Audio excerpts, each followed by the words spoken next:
Hello friends, नमस्कार, राधे राधे। कैसे हैं आप लोग? आशा करते हैं आप लोग अच्छे होंगे और अच्छे से अपनी स्टडी कर रहे होंगे। तो आज हम लेकर आ गए हैं अपने ग्रुप डी के प्रैक्टिस सेट को, जो ही बहुत महत्वपूर्ण होने वाला है। तो आप लोग इसको बहुत ही तन्मय से करिएगा। तो चलिए अपने प्रैक्टिस सेट को करते हैं स्टार्ट। आज का हमारा पहला प्रश्न है, भारतीय रेलवे का सबसे लंबा प्लेटफॉर्म कौन सा है? जो भारतीय रेलवे है, इसका जो सबसे लंबा प्लेटफॉर्म है वो कौन सा है? क्या गोरखपुर प्लेटफॉर्म प्लेटफॉर्म है, कोल्हापुर है, इलाहाबाद है या फिर हावड़ा? तो गोरखपुर प्लेटफॉर्म जो है वो भारतीय रेलवे का सबसे लंबा प्लेटफॉर्म है। कौन सा है? गोरखपुर प्लेटफॉर्म है। चलिए आगे देखते हैं। अगला प्रश्न हमारा है, भारतीय रेलवे में सबसे पुराना कार्यरत रेलवे स्टेशन कौन सा है? भारतीय रेलवे में सबसे पुराना कार्यरत रेलवे स्टेशन क्या हावड़ा जंक्शन है, मुंबई सीएसटी यानी छत्रपति शिवाजी टर्मिनल क्या है, क्या थाने है या फिर दिल्ली जंक्शन है? तो भारतीय रेलवे में सबसे पुराना कार्यरत रेलवे स्टेशन दिल्ली जंक्शन। कौन है? दिल्ली जंक्शन है। चलिए आगे देखते हैं। अगला प्रश्न हमारा है, भारतीय रेलवे में पहली राजधानी एक्सप्रेस किस वर्ष शुरू हुई थी? जो पहली राजधानी एक्सप्रेस है वो कब शुरू हुई थी? क्या 1950 में, 1969 में, 1975 में या 1982 में? तो पहली राजधानी एक्सप्रेस 1969 में शुरू हुई थी। कब शुरू हुई थी? 1969 में शुरू हुई थी। चलिए आगे देखते हैं। अगला प्रश्न हमारा है, भारत में पहली रेल लाइन किस गवर्नर जनरल के समय बनी थी? पहली रेल लाइन जब बनी थी उस समय गवर्नर जनरल कौन था? क्या लॉर्ड डलहौजी था, लॉर्ड कर्जन था, लॉर्ड विलियम बेंटिंक थे या मिंटो थे? तो जब रेल लाइन बनी थी तो उसमें भारत के गवर्नर जनरल डलहौजी थे, जिन्हें भारतीय रेलवे का पितामह यानी जनक भी कहा जाता है। चलिए आगे देखते हैं। अगला प्रश्न हमारा है, भारतीय रेलवे में सबसे तेज मालगाड़ी कौन सी है? एक्सप्रेस में तो वंदे भारत एक्सप्रेस है, लेकिन जो मालगाड़ी है उनमें सबसे तेज कौन सी है? क्या तेजस मालगाड़ी है, वंदे भारत कार्गो है, सुपर वासुकी है या राजधानी मालगाड़ी है? तो सबसे तेज मालगाड़ी सुपर वासुकी मालगाड़ी है।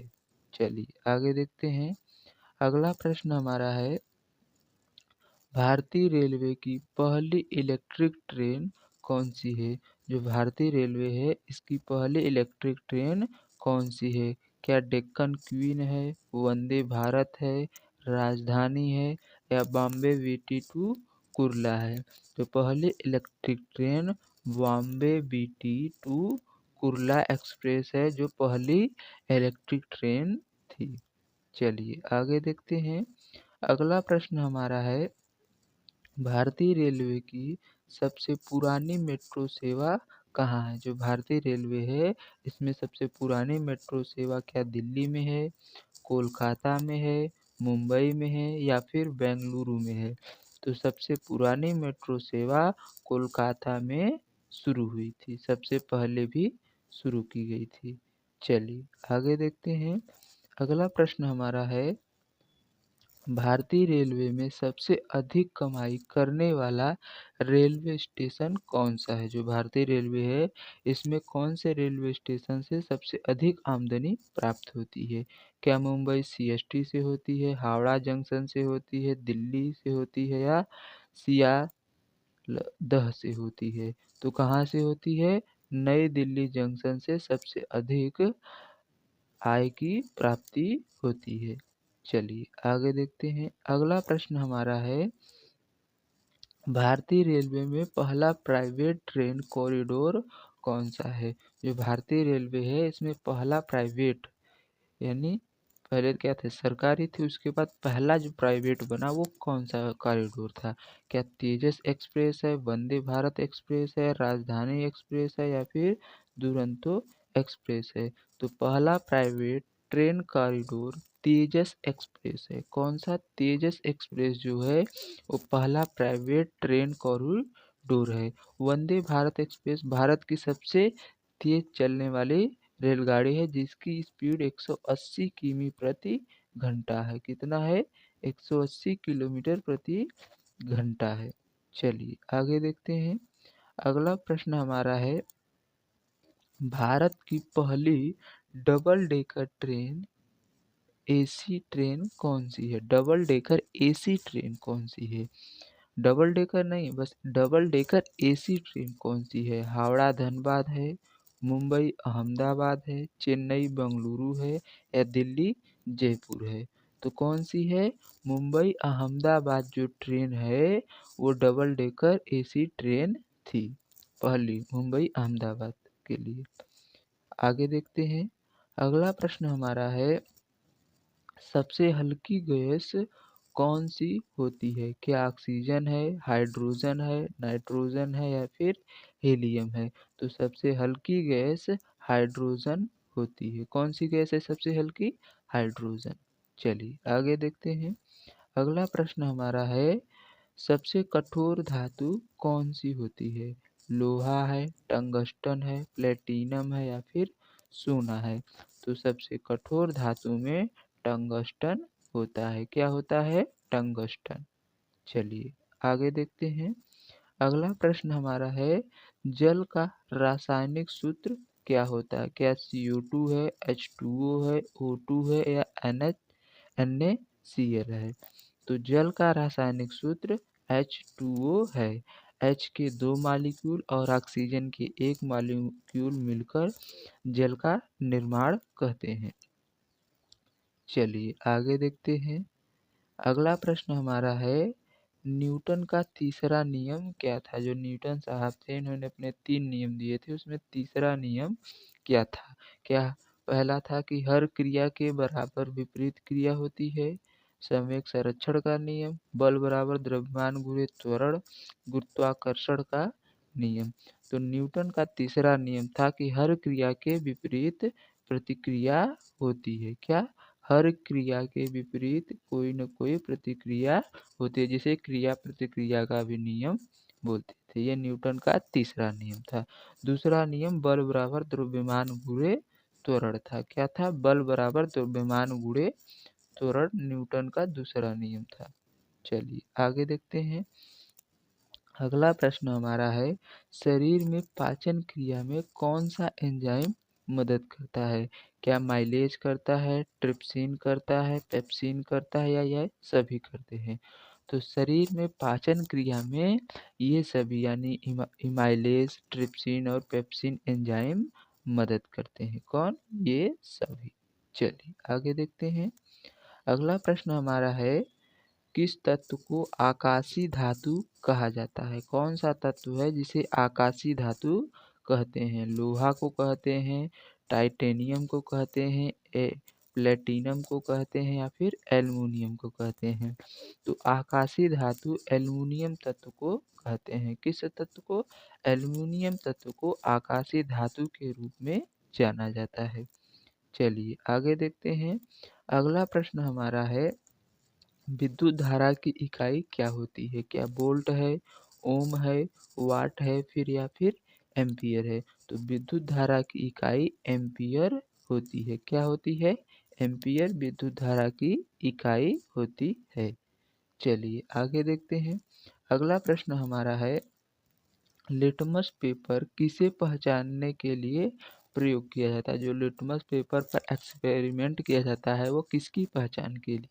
क्या अम्ल या क्षार के लिए, जल की शुद्धता के लिए, ऑक्सीजन की मात्रा के लिए या फिर तापमान के लिए?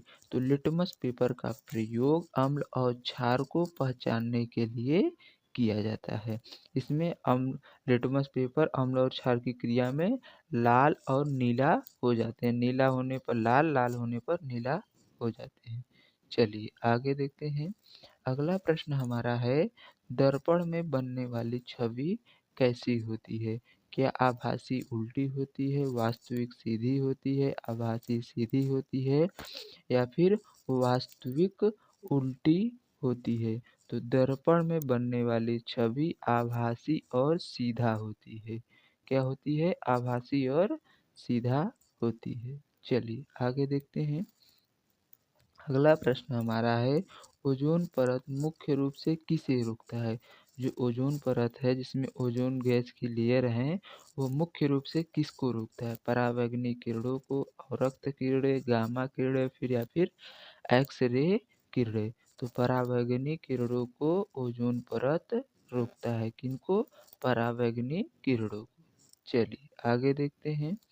अगला प्रश्न हमारा है, महात्मा गांधी ने असहयोग आंदोलन कब शुरू किया था? क्या 1919 में, 1920 में, 1930 में या फिर 1942 में?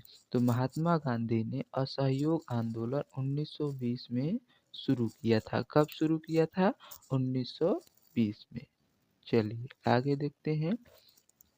अगला प्रश्न हमारा है, भारत का पहला राष्ट्रपति कौन था?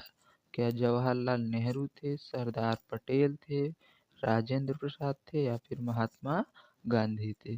तो भारत के पहले राष्ट्रपति राजेंद्र प्रसाद जी थे। कौन थे? राजेंद्र प्रसाद।